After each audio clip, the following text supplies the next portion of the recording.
The Project. Kuwait. Learn. Live. Hey, everybody. In today's episode, I think we put out a lot of good information in today's episode, right? Yeah, we tackled a lot of common misconceptions and questions that people have for getting back into fitness, whether they were a previous athlete or whether they're brand new to it. So we covered a lot of questions coming from our listeners, which turned into some great conversation. And also from our listeners, we picked out some good reviews, or Meg picked out some good reviews. Yeah, I want to share some with you guys. Thank you so much for the support. So we've got a few just at random here. We're doing a little Russian roulette with reviews here and a couple that stick out. So from Rossi999, I absolutely love this review. It says, my gut has never felt better than when I listen to these guys. They are so funny and give the best advice in a world cluttered by shit information. That's awesome. We're big on gut health. We get into a little bit more gut health stuff today, so I thought that one was appropriate. That's awesome. I know. I love you, man. I think this one is really this one is Rose King 1991, and they wrote, the show has given me faith that some people keep it real in life. I love the connection I have and the real life stories they bring to the table. They can't get better than this in Kuwait, where everyone is fake.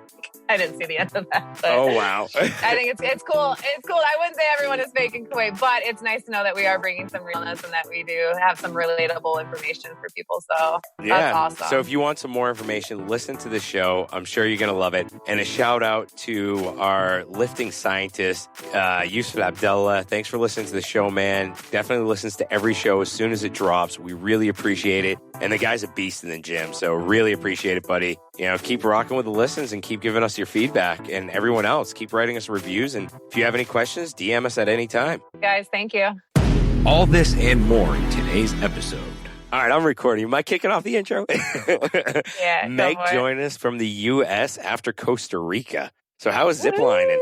Amazing. So we did one of the first thing that they had you do was like a Tarzan swing. So it's just standing up at this like platform and you just like free fall into basically what looks like you're going to slam into a bunch of trees. But it's a good way just to kind of get you used to like the free falling. And I've done zip lining before, but that Tarzan swing like scared the crap out of me. That was the first thing that we had to do. And then we had about 10 different zip lines that we went on. And the like second to last one, I think it was 800 meters long. And you do it in like less than 40 seconds.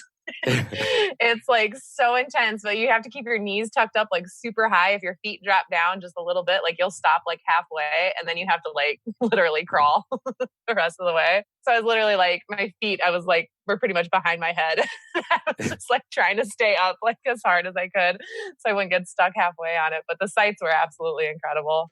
So could you say it was an active vacation? I mean, a lot of people go on vacations and they say, I'm going on vacation. I'm going to be lazy, sit by the beach. Whereas you're going zip lining and, you know, I think that's, I think it's more fun when you do that stuff. Yeah, we had 2 solid days where we did like nothing and just kind of laid in the beach and like went and played in the waves and that kind of stuff. But, like I can't do that all day, every day. Like I get really bored. So yeah, definitely the outdoor adventure stuff is a better way to, I don't know, to see the country and learn more about it, I guess. And that's just my objective of it. Some people go on vacation and they want to relax the whole time and like, go ahead. But my style is definitely a little bit more active. But it was funny. We spent 2 days in the car road tripping, you know, like to the mountains and to the area to go zip lining. It was like the one day we were in the car, it was probably like 6 hours in the car. And my step counter on my Fitbit was like 20,000 steps or something. And it was just literally from the bumpy roads driving up in the mountains. It's like literally I was in the car all day. I'm like, there's no way I got in 20,000 steps today. And it was like every hour it was like I was hitting new goals and it was just from like bouncing around in the car. So that was pretty hilarious. So it was active, I guess, according to my Fitbit. All right. So everybody out there, if you guys are entering like a step competition, just go on a bumpy road. Yeah. Gravel roads, windy roads, drive up a mountain. That's awesome. That's awesome. Well, I told you I jumped into the CrossFit Open. I'm doing that right now. That's some intense stuff. I mean, I'd love to be vacation. This is your first year doing it, right? Yes, this is my first year. Yeah. I've already made a couple of mistakes. Not afraid to admit it. Had to repeat workout 1, and it absolutely killed me. Couldn't walk for a day. You know. So word to the wise, When you repeat it, that's a side effect. No, I know. And like in less than 24 hours, you know, me and Hay were at the playground with DJ and, you know, it's over at Marouge. So they opened up a new playground. I look at her, I go, look, all I need is like 20 minutes. I'm just going to go. I got to go do this workout again. I know I can do better. I just got to pace myself with the road. She's like, all right, fine. Just go do it. And, you know, how much did you improve it by? By a full round and 4 wall balls. So I did 7 rounds and 4 wall balls. The first time around, I did 6 rounds and like 6 cal. So I didn't finish the 7th round. This time I finished the 7th round and got into the wall balls. And literally, it was pacing myself. I mean, Liam was there. That's worth it then. I just get annoyed when people like redo it and they get like 1 or 2 more reps. And I'm just like, unless you're fighting for that top spot, that's not worth it to put your body through that. But another round, that's worth it. Yeah. I knew I could do better, and I'm crazy competitive. You know, like that's why I'm doing CrossFit. I'm really, if I wanted to do something for health and wellness, I wouldn't be doing CrossFit. Yeah. Like I'll be hands down. Like if I would do a variation, but you know, I just like the competitive side of it. And that's the real reason why I'm doing it. Otherwise, I'd probably do more of a strength program with like a workout towards the end, a HIIT towards the end or something. You know, just keeping it smart so I'm not trashing my central nervous system. And, you know, obviously not being able to walk for 2 days. My quads just, you know, on fire. So it makes a difference. Yeah. It's taken me 6 months. So for beginners that are going out there, I strongly recommend do scaled versions and, you know, pick up a good program or have a good coach, which is something we're going to talk about in this episode. Yeah, so let's jump into it. Then the steps of like beginners of getting back to the gym when you've taken some time away. Yeah, this question came from one of the fans of the show. I don't know if he wants me to mention his last name, so I'll just call him by his first name, Mansour. And, you know, he was like, yeah, I got to get back into the gym. I've been on hiatus for like 6 months now. How do I get back in? You know, and I was like, dude, just don't trash yourself. You know, keep that mentality. He's an ex-athlete too. So he's going to go in, go too fast, too hard, and drop off after he'll have the 3 days of working hard, get sore really bad. You know, come on, we've gone through this before. You know what I mean? Like I've been through these steps. You go in for 3 days, go too hard, too fast, and then you have the 3 days of soreness. You lose that momentum, and it just kind of fizzles out. So what steps could you offer? And then I'll go into mine too. Yeah. I would say number one, since you've already kind of touched on it, and this is especially coming from like an ex-athlete mindset, but anybody who was maybe active previously and then has taken a long time off, I think the first thing just mindset wise is don't look at what you used to be able to do. Look at what you're currently doing now. Like what is your level of fitness now? So it's hard for those ex-athletes or somebody who was really active before to be like, oh, but I was lifting this weight and I was doing it this many times, or, oh, I was running, you know, this many miles, or like all these different benchmarks and stuff that they had met, and they go back into working out and they try to jump right back in where they left off. And it's like, nope, remember what it took you to build up to that. Also, there's like an aging factor and, you know, all kinds of other things that your body hasn't been exposed to for a while. So be patient with yourself and just look at where you're starting now, where you would like to go, but just really be honest with yourself. And that was like a conversation I know we've talked about before in our CrossFit episode. I think with me coming back after, you know, rhabdo and all those kinds of things, I was extremely frustrated with what I used to be able to do. And it took a lot of mental strength, I think, just to accept where I was and start there. And then that's when the results started coming faster, is when you can just really accept the level that you are playing at. So mindset, number one, I would say that just don't look at what you used to be able to do. Really start with where you're at right now. Yeah, no, I mean, the mindset part of it, you're right. You know, you hit the nail on the head.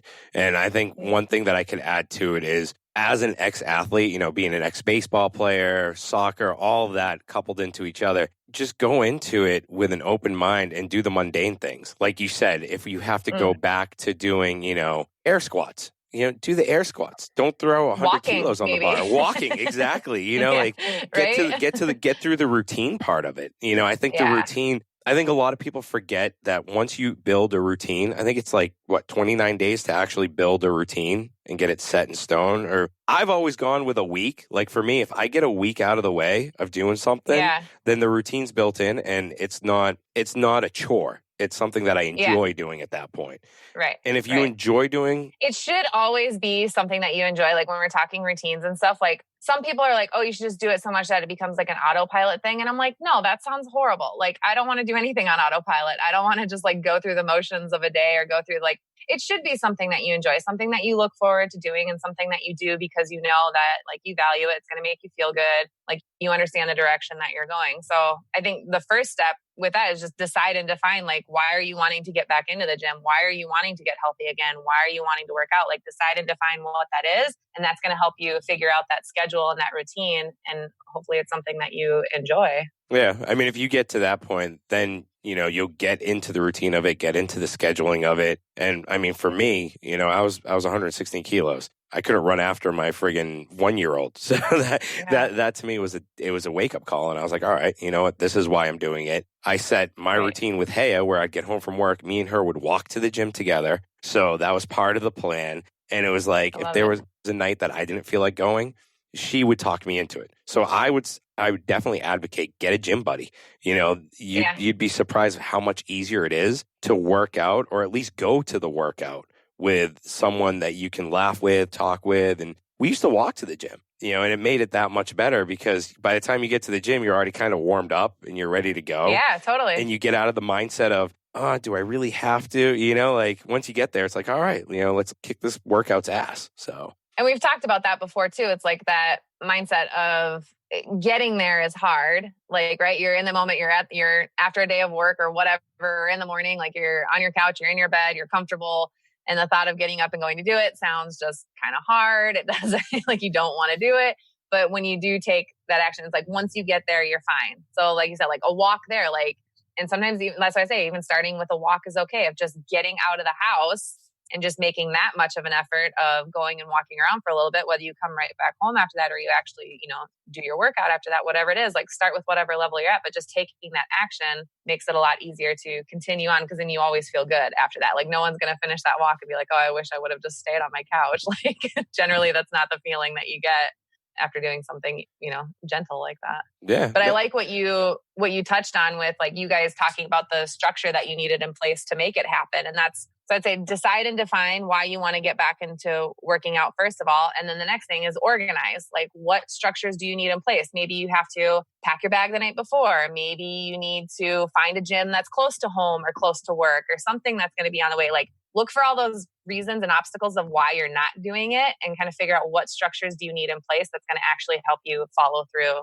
to doing it. I was just going to hit on the excuses people make, especially when you talk about like one of the biggest excuses. Oh, I go to this gym, but it's too far from my house. All right, well, why aren't you signed up to something closer to your house? Like I tell people all the time, convenience is key, especially when it comes to a gym. And the more convenient it is for you, the easier it's going to be to go to. So eliminate some of those excuses, like you said. And I think one of the number one excuses that I've heard when I was doing PTs and when I finished doing PTs was, oh, well, if I'm going to try and lead a healthier lifestyle, I got to get a gym membership. I got to find a trainer. I got to get the right clothes. I got to get, all the supplements. I'm like, dude, you don't need any of that to start kind of walking or just, doing something at home, whether it's body weight or whatever. Get into that mentality a little bit. And once you get into that mentality, it's going to feed itself, because once you can do 10 push-ups, it's like, wow, I'm doing 10 push-ups. I never thought I could do this before. Then you're moving on to 15, then 20, then 30. And then all of a sudden you're at 70 push-ups and it's like, wow, 34 years old and I'm the fittest that I've ever been in my life. So I think that's one of the biggest things is, like you said, eliminate the excuses. And one of them is convenience for me. And you don't need special tights or whatever it is to go to the gym. You can literally work out in anything. You can work out in your own home. Yeah. And that's the other thing too. If you want to do it from home, if you want to, whatever it is, look for whatever space and structure that you need to set that up. So if you're going to do it from home, then you need to create the space that it's done, and you need to, put the structure in place to get it done. And then I would say, second to that, like the excuses on that, using the word no, you're going to have to get comfortable using the word no a little bit more often, right? You're going to have to give yourself a little bit of a filter question when things come up, that kind of tempt you to want to skip your active time or want to skip the gym time. You give yourself that filter question, like, is this going to help me get to whatever it is you decided and defined that was the reason that you wanted to get back into working out? And if the answer is yes, then go ahead and carry on with that thing. And if the answer is no, it's like, stick to what you're committed to and what you set out to do. So I think a lot of people getting comfortable using the word no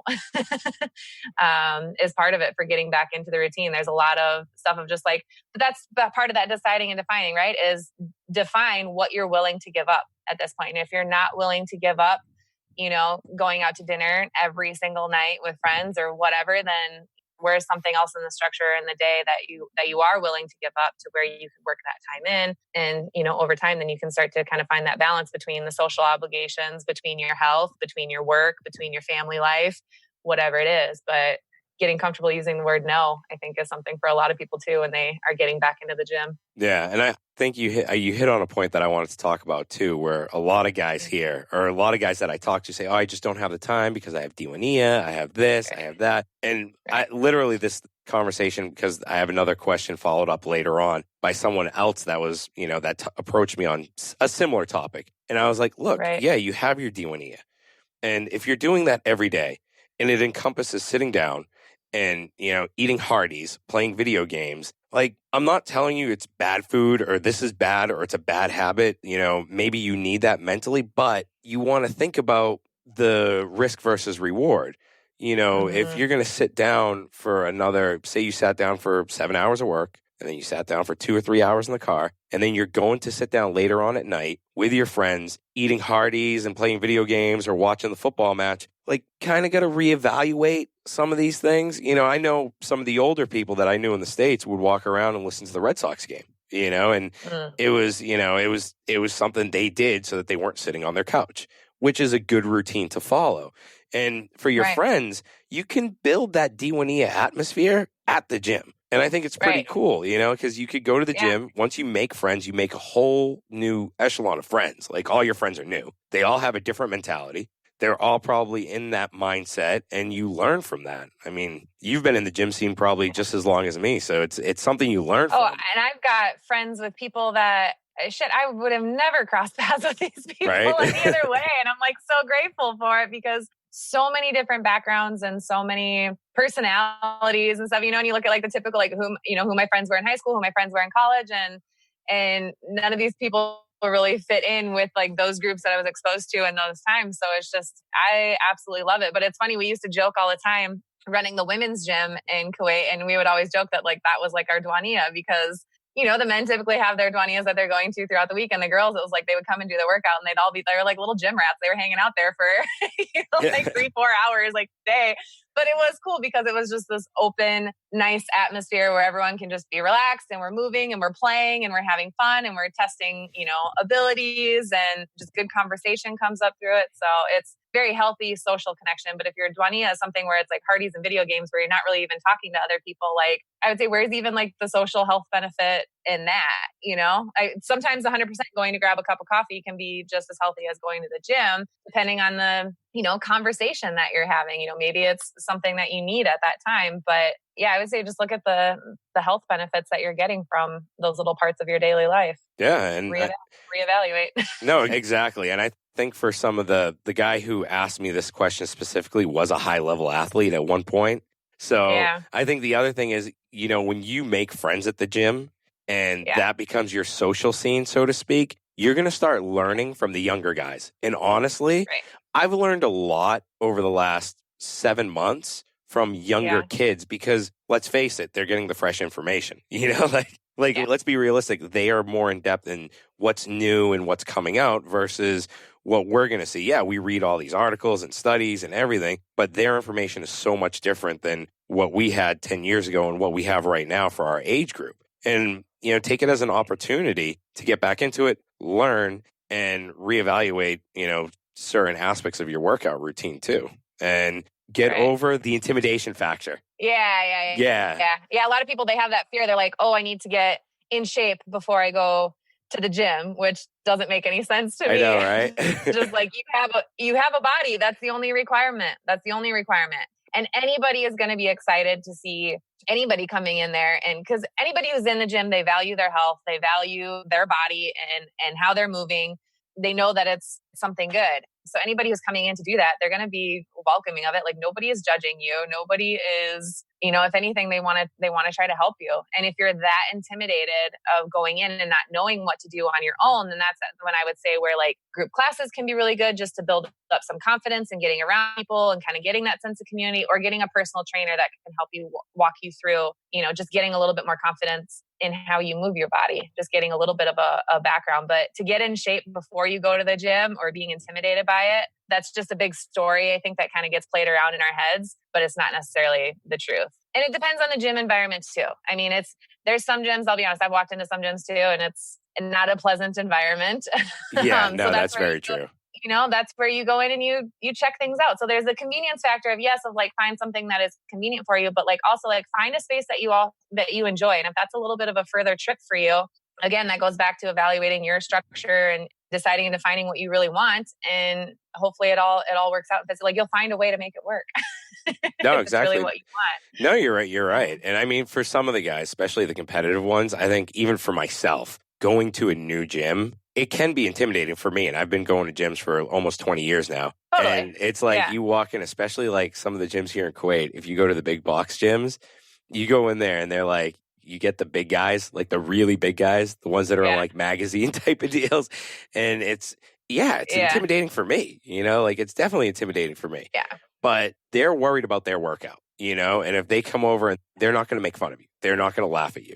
You could be doing something crazy as long as you're not, doing, I think, like glute exercises on the assisted pull-up machine, like no one's going to really say anything to you. And YouTube has a lot of videos that can help you, like if you see a machine and you're like, what the hell does that do? Like, just do a little research.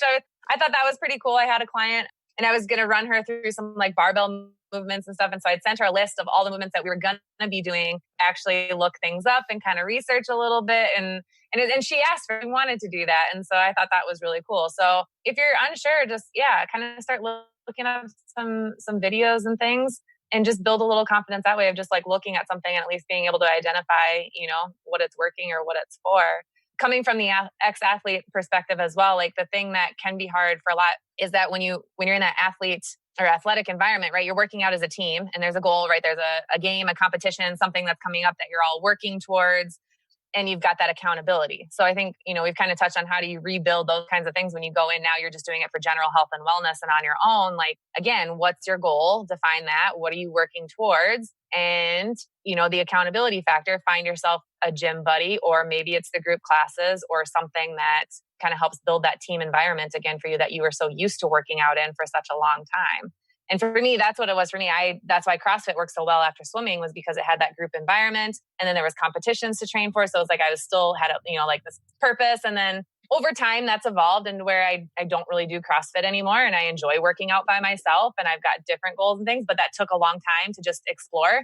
But the perfect way to get into it was going through the group training and having that goal in mind. No, it definitely makes a difference. I think you hit the nail on the head. And I think that sums it up really well for people trying to get back into it. I would say the last thing, if you struggle, like we do tend to be more likely to get something done when we actually like write it down and schedule it like an appointment. So whether it's like in your planner, in your phone or something. So I'd say last case, like after you've defined what you want, you've organized how it's going to fit into your schedule, you've said no to the things that you need to say no to, then I would say mark it down like an appointment and put it in your planner. Like tomorrow, 7 a.m., I'm going for a walk, or, tomorrow, 6 p.m., I'm joining this class, whatever it is. Schedule it and have it in your planner. And that way, when you look at it, it's a commitment and it's there, and treat it like an appointment. It doesn't have to be a crazy workout. It doesn't have to be something that kicks your butt to get back into it. It can be something just as easy as, like you said, going for a walk, doing some air squats with some push-ups, doing body weight movements. I mean, like you said, there are some really good resources out there. There's a lot of free resources out there on YouTube. We were talking about this earlier, like Athlete X. I mean, that guy puts out solid material. He puts out really solid material in terms of body weight movements, how to move in a functional way. So, I mean, that's a resource that I've gone to in the past and I still go to today because the dude's legit. He's an ex-physiotherapist and, he puts down great stuff. Go to Meg's Instagram handle. You put down a lot of movement stuff.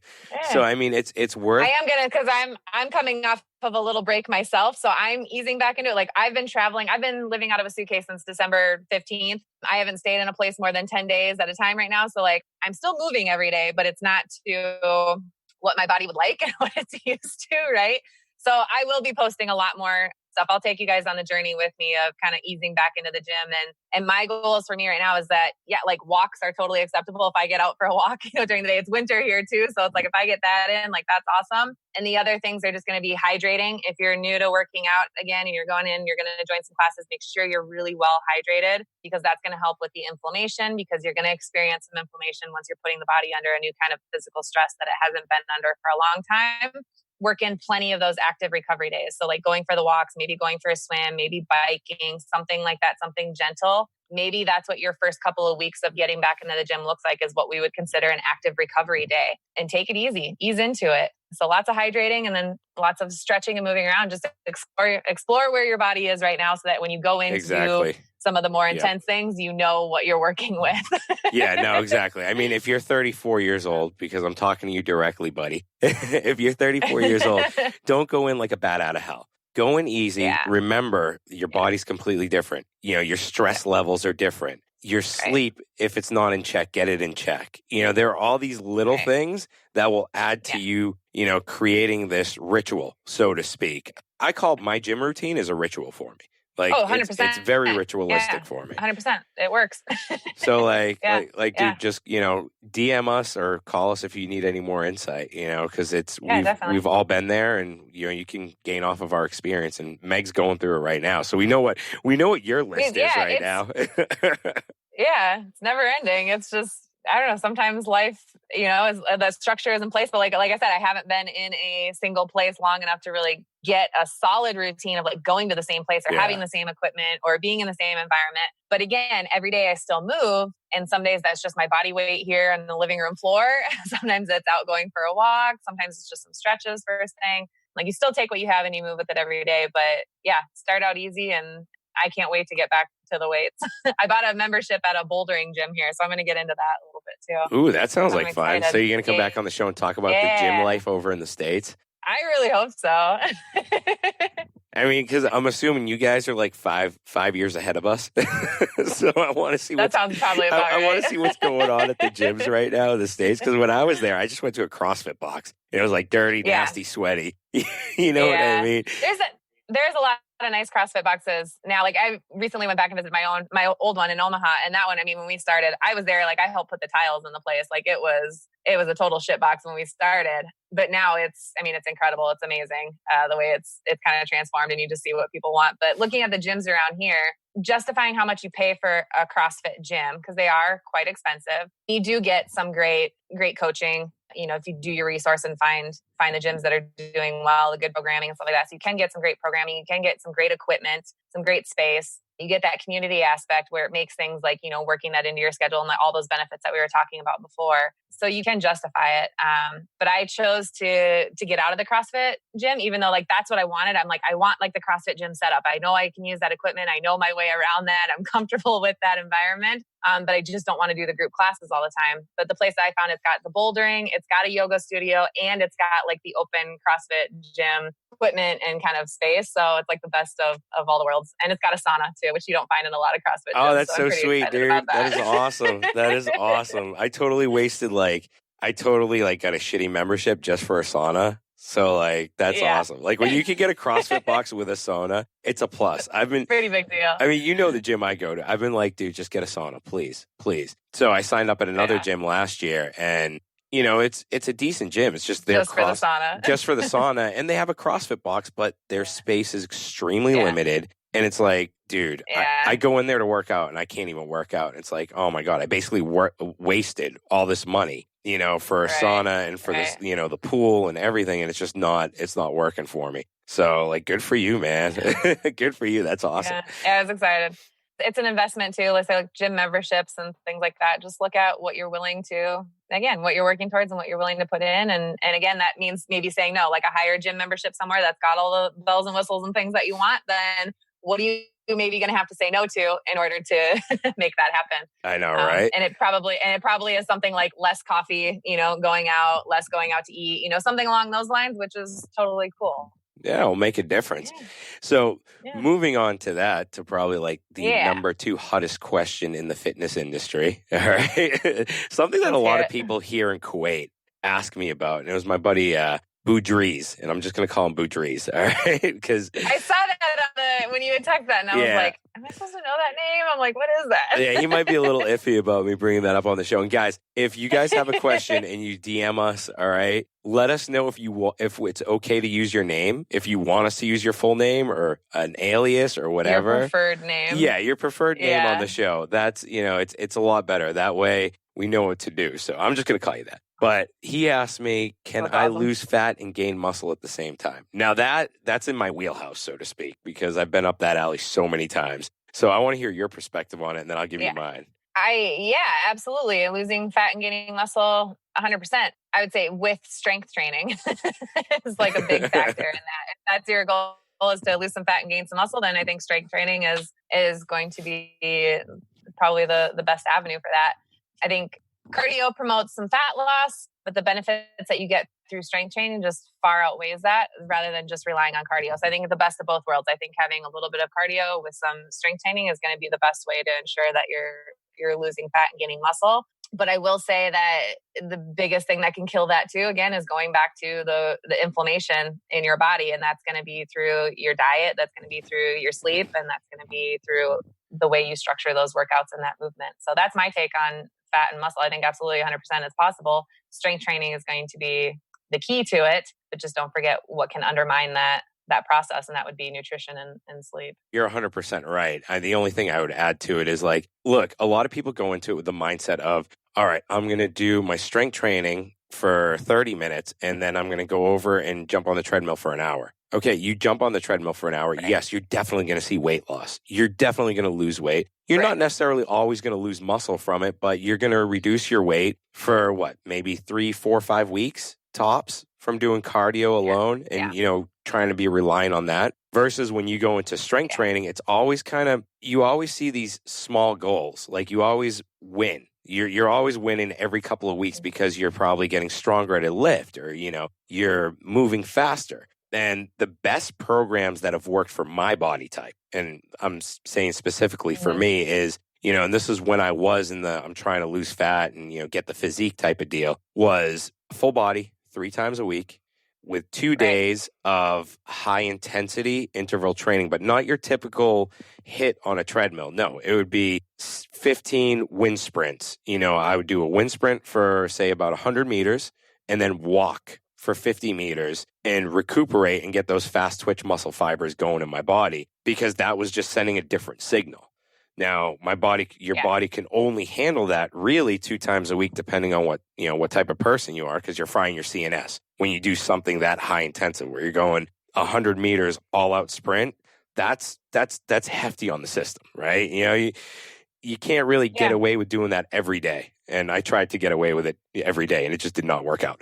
Like it really didn't, you know, like a long time ago. That's what I built that routine, and it was like, dude, something's wrong here. And you'll see the way your body reacts, and your recovery's not the same. Your soreness is a lot more versus if you're doing full body 3 times a week, and then you do, say, a day with 15 wind sprints, and then you go back to your full body the next day, and then you do another day with something as simple as jump rope. You know, do different variations with jump rope, or ladder drills are a good one because you're working on footwork coordination. Like those are things that used to be my go-to to get that hit in because just doing it on a treadmill, man, like it's so freaking boring and it's not. And you're not really, you know, you're training one system, you're training one modality versus when you're doing wind sprints. Like, have you guys ever seen a sprinter's body? Like they're ripped, you know, like if you look at a sprinter's body, it's because they're training different muscle fibers. And when you get into that, to me, I think you're going to lose more fat because you're putting on more muscle during that time. You're using different muscles. Right. Well, the type of HIIT training that you're doing and then the total body strength training, I mean, that's the stuff that's going to promote that lean body mass. And that's cardio doesn't support that as well. Like, right, the muscle adaptations and the change in the shape that most of us are looking for, that's going to come through that type of movement and working. Just, you know, running on a treadmill or elliptical for an hour or something isn't going to give you the muscle shape and the skin tightness and a lot of the other benefits that strength training can when it comes to, you know, changing the shape between your body fat and your lean muscle mass. So yeah, I think that's excellent advice. Everything you just said. And to the other question of that always comes with this is, how do I get abs? Dude, you get abs by what you put in your mouth. Like seriously, a lot of it abs are made in the kitchen. Yeah. Abs are literally kind of made in the kitchen. And I mean, have a good core routine. Like I would say, I call it core routine because I think that's more valuable than just doing crunches. Crunches are going to get you nowhere. Like you'll get the top part of your abs to define out, but if you don't have obliques, you know, you're missing out because obliques do a lot, you know, so. Well, that's the big misconception though about core is that when we refer to the core, everyone thinks of it as just the 6-pack muscles. But your core is, I argue that your core is more your spine. If we want to talk the foundation of something, I think a lot of it starts from there. So you have to remember that there's a back to your core. There's the sides that you're talking about, your obliques, and you have the front. Like your breathing muscle is also included in your core. So breath work is a big part of core training. Yeah. Spinal mobility is a big part of core training, rotation and all kinds of stuff, coordinating in different ways. All your movement comes from your trunk. So you have to train your core as the whole cylinder that it is, and not just these front six-pack muscles. So that's a big misconception on core. People think that this is the way to get, those muscles to build or to lose belly fat or something there. But no. I know, right? I know. Not like, it. Simply put, no. It's like you could do as many hanging sit-ups as you want to do, but like if you're not, because for me, like when I train my obliques, like everything's popping. I think I look my leanest when my obliques are the tightest. You know what I mean? Because it's an essential muscle, and that came from baseball because there's so much rotational movement in it. Right. And that's my one knock on CrossFit is there's no rotational movement. Like that's my biggest knock on CrossFit is there's no rotational movement. So if you're going to go into CrossFit to lose weight and, gain muscle, I don't think that modality is going to work out too well, It depends on the programmer. It depends on, what's kind of worked in for the accessory type stuff, how to prepare your body before getting into some of those big lifts or, some of the intensity that you do. But that's, again, going back to that breath being a big part of it. If we're, talking CrossFit too, you have to think about the core strength of your breath muscle, your diaphragm of being able to control, because that muscle has two jobs. It should be able to stabilize you, and it has to allow you to breathe. Yeah. Okay. And it has to do both at the same time. So if you haven't trained that, what happens then when you go for, some kind of stability, you have to hold your breath, and then you're going to let go of that stability in order to take a breath again. So think about that on like the third round of going into like, thrusters or something. Like you're literally asking your body, like, do I want to stabilize my core, my back, my spine, everything, or do I want to take a breath? So when you're gasping for air, those are all kinds of things that just need to be considered as far as, we've kind of gone off on a tangent on. But dude, that's an amazing point, because we had Mohammed Al-Jalabi on the show. He's a movement specialist and a physiotherapist out of Bahrain. I think by this time his episode should have launched, by the time we launch this one. So in that episode, he talks about the importance of your breath work and your core and how important it is to train those muscles. And look, if you want your squat to jump, I'm swearing by this because it worked for me and my body, but my squat went up a good 25 pounds in less than 6 months, mainly because I ditched the belt and I started working on that breath work, working on that brace work, and keeping my chest up, bracing through the gut, not breaking down at the bottom of my squat. And lo and behold, I went from a 330 squat in 6 months, less than 6 months actually, to a 360 squat, or a 355 to be exact. What I mean? So, and I attribute that to my breath work because I was able to brace the core. And granted, I use the belt when I go heavy just because of that fear, a little older and everything. But with the belt, I'm able to put another 10 pounds on the bar. But without the belt, it was a buildup without the belt, throw the belt on and max out. And I'm like, holy shit, this crap's working, So that's awesome. You're 100% right. Yeah. Of course, so important, especially to CrossFitters, and if you do it right, if you follow a decent program or you follow a good modality, you burn fat and gain muscle. It's simple. The recipe's easy. Yeah. It's definitely an easy recipe. Yep. So what about, you want to jump into some of the misconceptions then? Yeah, best fat burners, movement, like everything that you just talked about movement wise, strength training, those are going to be your best bang for your buck. I guess if fat loss is something, then find a resistance program, resistance training that it works for you, the level that you're at, one you can grow with. And then the nutrition side, I guess we already kind of tapped on that, but the good healthy fats, I guess, is the one thing when it comes to losing fat. People feel that they need to go that low fat route. And we've talked a little bit about that before, of making sure that you get your good source of healthy fats. It's the high sugar and the highly processed stuff that's going to cause a lot of the inflammation and a lot of that insulin control, which is going to contribute to how you store your fat. So good healthy fats, don't fear those. And then I actually have a little document we can put in the show notes for you guys, but I have a little spice list as far as nutrition. And there's a couple that really are good for fat burners that are more on the holistic route, because I don't think either of us advocate doing things like pills. Oh, and, no, dude, and come on. Supplements are the way, man. Ephedra and all that crazy shit.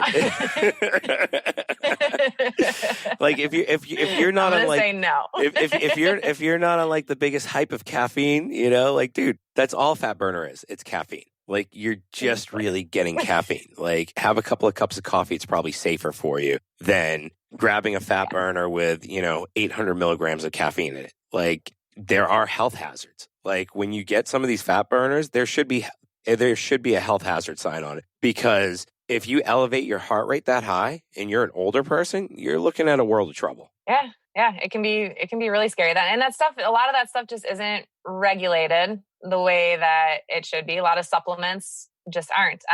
Like a lot of I would say chemicals and beauty products and things like that aren't as regulated either. You got to think about putting that stuff in your body. Like what are you really ingesting? Because they don't have to scientifically show evidence for a lot of what those supplements can do either. So they can put things in there and they can market it however they want. And there's just not a lot of regulation as to what you're putting in your body. It's scary. Or some things that, maybe have been, deemed unhealthy, like aspartame is one, like then they can go in and they can change a little bit of something of the structure of it, give it a new name, throw that back in the supplement. I mean, so there's all kinds of different artificial stuff that can be thrown around in those fat burners and supplements that it's just, I just err on the side of don't mess with it. Don't mess with it. No, it's like read the label of a Slim Fast, bottle or whatever the hell it comes in, and you'll see like all of the chemicals that go into that shit. And it's like, dude, you're putting all that in your body.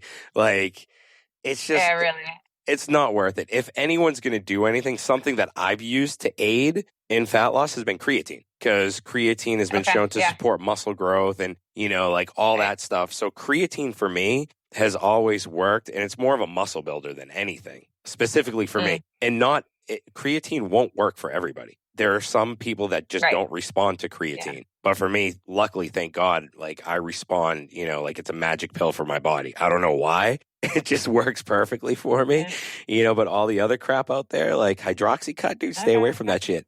People died on that stuff. I think it depends.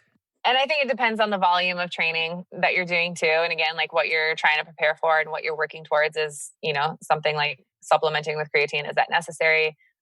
But for me, it's real food is always going to win. And that's 100%. Where I would start. And if you're doing that and you're not getting the results that you want, then I would say definitely, consult with someone like a functional nutritionist and kind of see where the missing link is and what you can do. But just a couple of takeaways as far as like, if we want to talk natural fat burners. Yeah. I know what my one or two are. So I want to hear yours, and then I'll see if it's in your list. I guarantee it is. Mine are mostly like spices and herbs. So there's a belly fat like burning tea that I'm a fan of, and that's a cinnamon stick. Cinnamon does a lot to regulate your blood sugar. Yep. So that's one of my go-tos. Yeah. So belly fat burning tea, we'll call it. I would say a cinnamon stick, some ginger, which is your anti-inflammatory, and just boil that for about 20 minutes and then strain it. If you want, like I've done this, I've made like enough for like 3 or 4 days ahead of time, and I just store it in my fridge, and then you can heat up a cup before bedtime, or you can drink it cold, however you'd like. But the cinnamon and the ginger is a good belly fat burning one. And then I would say, like if you're going to have like your sweets, desserts and things like that, I'm always a big fan of adding cinnamon to that, just because it can, again, help with that blood sugar and that insulin response. But cinnamon was something that I've always added to my smoothies in the morning. And I swear to God, like I could tell a difference, because I forget where I read it, and it dulls the response or the perception in your, I don't know, something in your brain too. I'll find the study. I'll link it in. And that was the reason why I tried it. And it was like, holy crap. I don't know if it was mental, but it was like, holy crap, this works. Like I would have my smoothie in the morning with the cinnamon in it, and my hunger was reduced, not only from like am I satiated, but from a mental side of it too. Yeah. So, I mean, cinnamon's definitely a go-to. And that's probably, like, I'm assuming you had a good source of protein in your smoothie as well. Yeah. So protein early on in the morning, that helps curb any cravings throughout the day, getting in enough protein with breakfast. So if your breakfast is something that's just like a piece of bread and some cheese, I would look at getting maybe a better source of protein in there in the morning to kind of help keep you satiated, and some good healthy fats in there as well. But that cinnamon is going to help control that blood sugar and that insulin response to where it's going to let the protein and the good fats and the healthy carbs and everything do its job. Yeah, that's awesome. That's cool that you experimented with. Oh yeah, and just staying on the source of protein in the morning. An easy way to make sure that you're getting good food in the morning, and this is something that I practice a lot because I'm always on the go. I'm waking up at 4:30 in the morning, so you know what I mean. Like I got a hell of a drive and everything, so I always pack my food. And the easiest thing that I found was overnight oats. You know, like I just make my oats the night before. Ah, yeah, that's a good one. Throw it in the fridge, put the cinnamon on top of it. When I'm done, you know, I'll put oats, blueberries. Raspberries is another fat burning thing. Raspberries, I read a study about raspberries that they have the same type of response with insulin. So it makes it easier, and it has a fat burning aid. There's a compound in there, like raspberry something. I'll put it in the show notes. Sorry. Usually I have my notes. We didn't know we were going to get into this today. I know, I really didn't. Antioxidant, so that's a good one to have. Berries in general. But raspberries, bananas, blueberries, my oatmeal. You know, on top of that, I'd, put some cinnamon on it, put some water in there. Next morning you wake up, it's like the water's gone, and it's actually overnight, so it's pretty good, you know? Overnight oats is one of my favorites. And it doesn't taste horrible either. You know, if you're putting blueberries in there and some bananas and whatever, like it's gonna taste good. Yeah. That and eggs in the morning. Like I'd boil eggs the night before and I'd have them the next morning on my way to work. You know, just a boiled egg, you pop it in your mouth while you're driving. It's the easiest thing. You know what I mean? So, but don't go and eat like 6 or 7 of them. That just doesn't work out too well. I'd say with the cinnamon, on the note of that, cumin supports, fat burning and digestion. If you pair that with like coriander is known to help decrease water retention. So like on a pan of like roasted vegetables or something, I like to do a little cumin and coriander blend on that. And that's another one that kind of supports it's a good healthy meal prep, and that also supports in the belly fat burning. But the important thing is like, you can't just add cinnamon and eat sweets all day. You can't just throw some cumin on your vegetables and not move at all during the day or not sleep. Like this is all something that's going to support what you did to move your body that way. So it's like calling this a belly fat burning tea or a belly fat burner in general.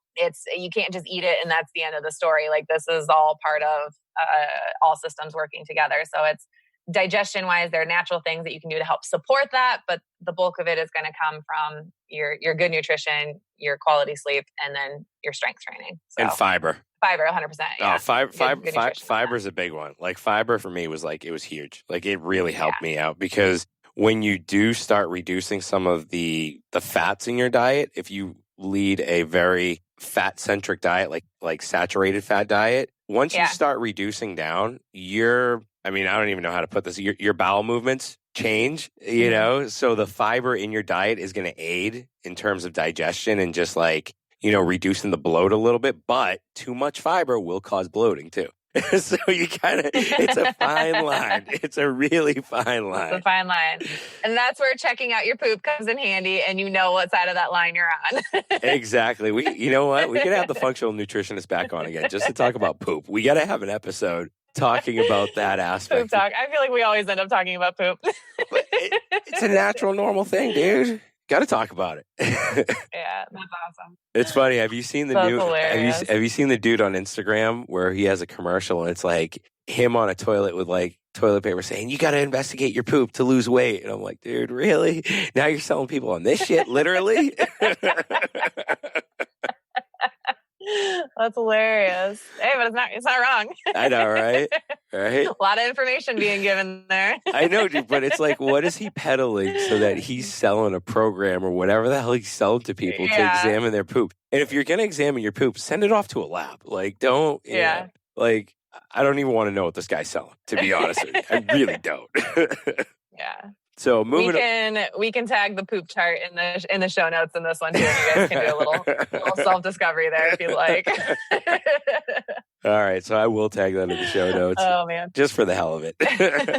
All the resources. So now awesome. let's go to the misconception questions. Some more of them. We had lifting weights will make women bulky. So these are from listeners as well. Yes, this was all from Instagram when Haya put on the story. Common misconceptions. So one of them was lifting will make women bulky. That is not true. This one's like, It just makes me so, I don't know, not like angry anymore, but like I just beat my head against the wall. Just like, how are we still having this conversation? But yeah, no, it's not true. It is so not true. Like women, first of all, we don't have enough testosterone to make us get bulky in the way that people think. And when you see a woman with a very defined, lean muscle mass, it's in pictures, I would say it always looks scary. Like I would say a lot of the, if we're going to talk, we've talked a little bit about CrossFit. You look a lot of those CrossFit chicks and you look at some of them and you're like, holy shit, she looks huge. Like her muscles are giant. But then when you see them in real life or you see them in like normal clothes and stuff, like it doesn't look that big. It doesn't look that crazy. Yeah. So photographs can be quite deceiving. But there's not enough testosterone in our bodies to make us bulky. You'd have to bulk up your diet as well if you wanted to bulk up your body. And generally, for most of us that are looking to change our shape or to gain some lean muscle, that's not the objective. We're not trying to bulk up our diet as well. But lifting makes you burn more calories, and that's just making you bulky is not part of that equation. It doesn't happen. And honestly, you can be skinny fat, and the worst thing in the world is having a skinny girlfriend or a wife that just like, she's extremely skinny with like flabby arms. Like, dude, come on, man. You know, like if you're going in and just, you have it in your mind, I'm just going to spend hours and hours on the cardio machine, you're going to lose a lot of muscle because your body, you're telling your body, I don't need muscle. I don't need this extra mass on my body. And like, it's like a marathon runner, you know, they're kind of like... Yeah, if you look at the legs of a marathon runner versus the legs of a sprinter, as we were talking about before. I know, yeah. Quite different. The shape from the, Yeah. So but it doesn't make you bulky. It's going to change the shape. It's going to lean you out. It takes time. And so a lot of them think like as soon as they start lifting or lifting heavy is going to make that, like it takes time to change the shape of your body as well. And again, we talk about all the different, aspects that go into that. It's not just lifting or lifting heavy or how much you're lifting or how often you're lifting. It's again, it's the sleep, it's the nutrition, it's the stress, it's all that. But in general, lifting does not make you bulky. If getting bulky is your goal, then there's far more complicated things that go into making you bulky, but it does not just happen from strength training or from lifting heavy. So ladies lift. No, I know. And look, when women lift, I think it changes their confidence levels. I know when Haya started lifting heavy, like her confidence has gone through the roof. And this is you've seen Haya, she's tiny. Like she's a tiny little thing. And she was at this point where she looked extremely skinny and she was going to the gym and she was, doing all that stuff. And then when she started a decent strength program, like her body she looks a lot healthier, if that makes any sense. Like it just brings a whole new healthier look to your body shape. And you can lift a shitload of weights if you really put your mind to it. Or you can just kind of, just be healthy and just be able to move stuff when you need to. What I find is that the body is totally the byproduct of the benefits of it. Like I would say the number one benefit that most people experience, and most of my experiences with getting people new into strength training and women are doing it for the first time. And I would say the biggest benefit that I've noticed through that process is the confidence that it builds. Yeah. And the body totally becomes like secondary. Like they just start to get motivated on more like performance based of, like what actually can I do with my body and how does this translate to other areas of my life? And where is this confidence, spreading into in the rest of my decision making, and the body totally becomes the byproduct of it. So I think the confidence is a huge benefit. And for most people, like wanting to lose the weight, the number one reason they want to lose the weight is to feel more confident. And if confidence is the goal, then I'd say strength training is a great avenue to explore that. One quick disclaimer though, the results of lifting some more weight may result in you gaining a little bit of extra weight. Like when I've trained clients in the past, especially females, over a month, they would say, oh my God, the scale's gone up. I weigh 2.5 kilos more, 3 more kilos. I'm like, dude, you had no muscle. You literally had no muscle. And why should you be afraid? Because obviously you're leading a healthier lifestyle. You're watching what you're putting in your mouth. You're putting in the work. You're going to gain a little bit of weight because you're putting on muscle. It's natural. It's completely natural that muscle weighs more than fat. There's that. And like one of my clients, I can say a good example of that exactly. Like the scale is so frustrating because it's not going to tell you anything really. It's going to tell you, how much bone, how much water, how much muscle, how much everything is in you. But those little jumps that you see, or even not seeing the scale drop a whole bunch. But what was cool was the other measurements, like the arm size, the leg size, the waist size, things like that were drastically dropping, but on the scale, there wasn't a whole lot of movement going. And that's what's frustrating because we get worked up in this number. And it's like, and for some of them, it's like they're chasing this number that was like 3 kids ago, you know, I know, right? in your 20s. Right. Like someone is just like, let's like just set the expectations a little bit more clear here. It's not happening. Yeah, you'll see the shape changes, for sure. But like, do not get wrapped up in the number on the scale. That was the client that I had. I don't know if you saw the video a long time ago. I had of her smashing the scale. Oh yes, I remember that. She was always wrapped. Yeah, she was always wrapped up in the number on the scale, and I was like, oh my God, we've got to let go of this. So I had her smash the scale. That helped. Oh my God, that's awesome. And she's still doing great. That's why I kind of scouted you when I saw that video. I was like, all right, I got to get this. This is a partner right here. Cool. So, which is awesome because that's actually the perfect segue into our next misconception, which is results are fast. You know, like nothing in life is fast. Nothing happens overnight, in my opinion. It comes through consistency, some patience for sure, and then just being smart. But I would say consistency is probably number one. And I've heard this said before. I don't know who said it originally, but it was like even the worst program in the world done consistently is better than doing probably the best program in the world inconsistently. Yeah. Like you're going to see more results, I guess, that way. So just being consistent. So if that's going for your walk every day, if that's, starting off your morning with a good source of protein, if that's whatever it is, it's consistency is the key. And that's where that routine or that ritual that you talk about, that's why that's so effective. So for me, results definitely aren't fast. When I realized that I had to, get healthier, it was definitely a struggle at the beginning because I wouldn't see my body changing. I wouldn't see the scale. And then it turned into me saying, all right, you know what? Screw it. I'm not looking in the mirror. I'm not stepping on the scale for a while. If I'm going to take my body measurements, I want to do body composition, see how much muscle, how much fat I have. And I'm going to judge it based off of that, not the way I'm looking right now, because it's going to deter Which is an interesting turn because some people will do that. They'll step on the scale and not see those results like you're talking about. And then that just feeds the story of, well, it doesn't matter what I do. This is just how it's going to be. So it's cool that you were able to like look at that and be like, no, this is a head game. This is messing me up. I need to eliminate this distraction. And here's where I put my attention. So that's a really important lesson. And I judged it for me. What worked for me was seeing my muscle go up. And that was my win. I used to go in every month and I'd step on the in-body scale thing. Granted, like it's got like 60 or 70% accuracy, but it's a good measure. Right. It's a good measure. And as long as it's consistent, you can measure from that. And that was my point, is I wanted to see the muscle going up and the fat going down. And I wasn't looking in the mirror. I wasn't stepping on any other scale because that would deter me from going to the gym and putting in the work, in my opinion. Like that was my mindset versus stepping on the scale every day, because that's just going to tell you you're losing weight. But I wanted to know I was getting healthier by gaining more muscle. And it took me, I think it was a good solid 10 months to really put off a decent amount of body fat and go from, I think it was at 32% or 34% of, my total. I was obese. I was clinically obese. Like I was a fat ass, like that was just like, there's nothing wrong with being overweight, but for me, it wasn't healthy. And I know it wasn't. And when I could hold up my old pants right now and fit into one side, there's something wrong. Yeah. There was something wrong with that picture back in the day, but a lot went into it. I had to fix myself mentally also.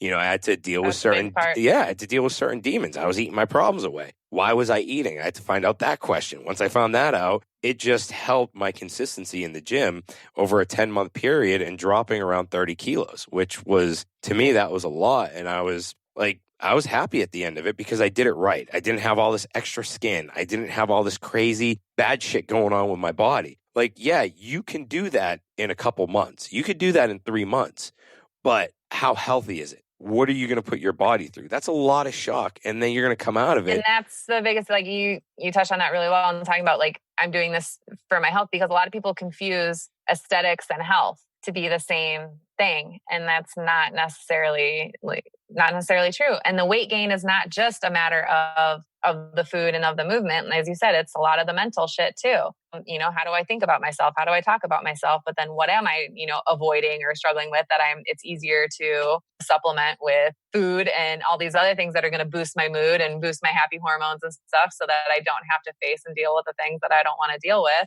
There's a lot that goes into it. But for most people, I'd say 100%. You mentioned 10 months. I think that's why the most successful program that I run with people is a year. It takes a year. Yeah. I would say in most cases to get through a lot of that, of the mental side of things, to kind of build those routines and build those habits. And you have to think too, like, you're not trying to go from 0 to 100%, straight away. And that's the thing with people when they make a change and do something, they try to go from 0 to 100. And then what happens? It's like 3 weeks in, they're burnt out, they're tired, they're frustrated, they're not seeing the drop on the scale, they're not seeing the changes in their clothes, or they just feel tired. They feel maybe more irritable than what they were. And so then it just feeds that story of like, it doesn't matter what I do, this is just how it's going to be. And so then they go back to the old way. Whereas taking a year approach, you can space that out a little bit more. You can break the habits down a little bit more. You can focus on smaller things at a time and build up to some of the more challenging habits and discussions and things that you want to face. So depending on, what your goal is and how much, weight you're looking to lose or whatever the performance is you're looking for, I think for most people, like, just be patient with yourself. And I think a year is not that long. It goes by pretty quick.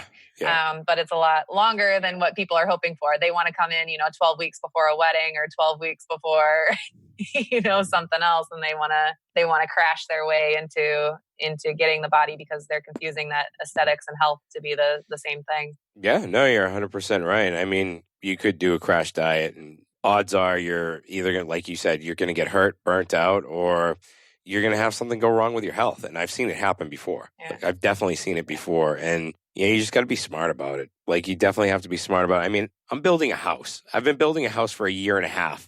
Like, you can't build a house in a night. If you could and it was that easy, then great. But it's the same concept. There are certain things that have to go into the foundation. And if you take care of all of that stuff, it's just going to spiral into something. You can't cut corners. Yeah, you don't want to cut corners. I know. In the land of cutting corners, everyone cuts corners in Kuwait, dude.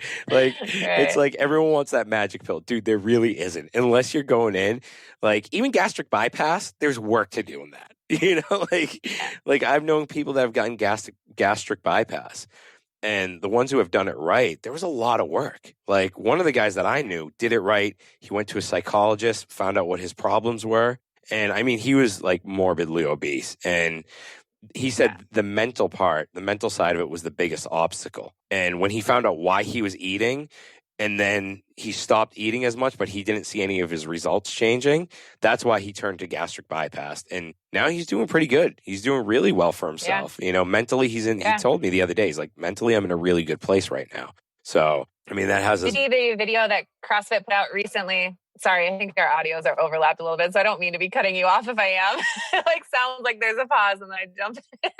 But no, CrossFit just put out a video recently talking about the gastric bypass. And this is my friend Jazzy. CrossFit just put out this video talking about gastric bypass. And it's my friend Jazzy, who's from Qatar, was a big guy doing CrossFit, and the results, were coming, but it was a slow process. And so he went in for the gastric bypass and dropped a bunch of weight, actually, because that, side effect of the gastric bypass. But however, he hadn't done a lot of the nutritional habits and a lot of them. And he saw at that point then to work with a nutritionist specifically on his habits to kind of work through some of that psychological stuff.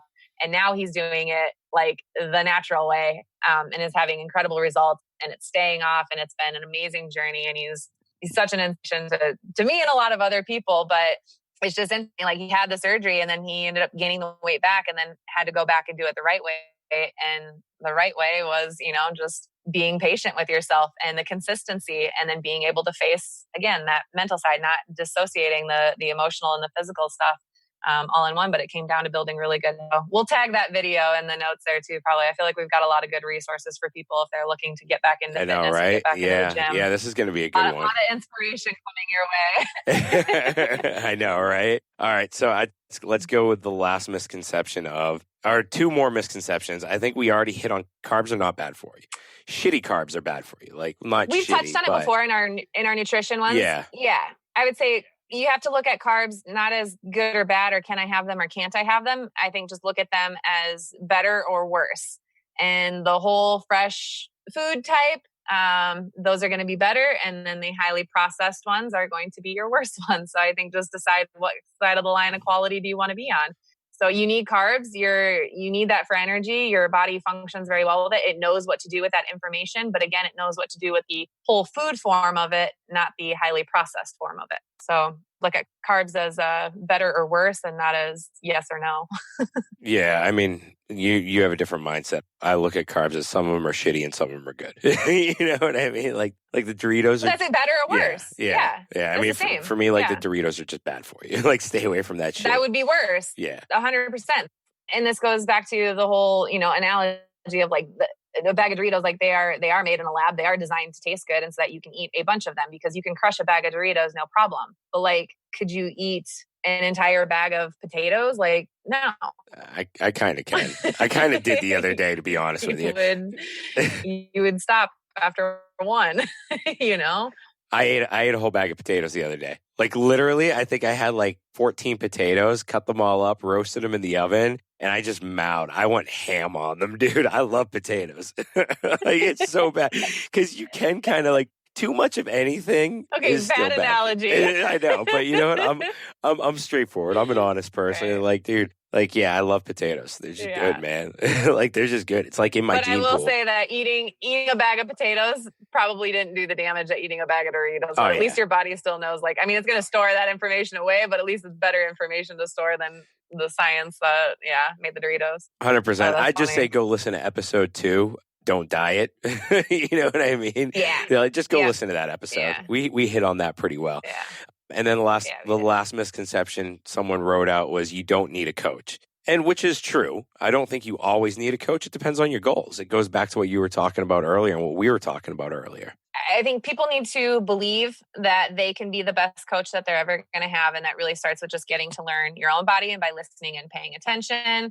So how often are you putting yourself on override? And that's going to come through, lack of sleep, poor nutrition, and not moving. Your body is meant to move and it wants to move. So I think give yourself the opportunities to explore some of that, whether that's a gentle walk, whether it's just some stretching, whatever it is, and start to learn a little bit more, take inventory of your own body and how you feel in that. But again, a coach can be a great place to start if you are really lost.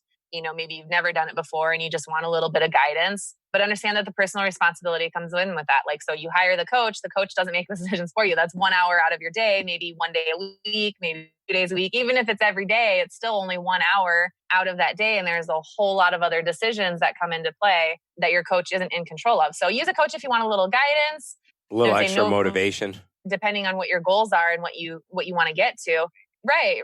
I think just, and help outlining that process because it is a trial and error process. So if you want some help in that process and outlining that out, then 100% get a coach and get some support. There's no shame in asking for help. And I think a lot of people probably struggle. And this is where they cycle into, doing the crash diets and the poor nutrition and the high intensity stuff every single day where they end up getting to an injury because they were too afraid to ask for help. So I think there's nothing wrong with getting a coach, but just understand there's a lot of personal responsibility that comes along with it. But that's the job of a good coach is that they're going to help instill that in you. They're not going to make you believe that they're doing it all for you. So that's where I stand on the coach aspect. Yeah. And I think there's nothing wrong with it, but. And from a budget perspective, if you don't have the budget, there are plenty of good free resources out there. Athlete X is one that we've already mentioned. Mind Pump is another really good one out there. They talk a lot about, the right way, so to speak, of doing things, and there are a million different ways. But if someone promises you to lose 100 pounds in 30 days, that's really not going to happen. So run away. judge your resource responsibly, judge the resource responsibly.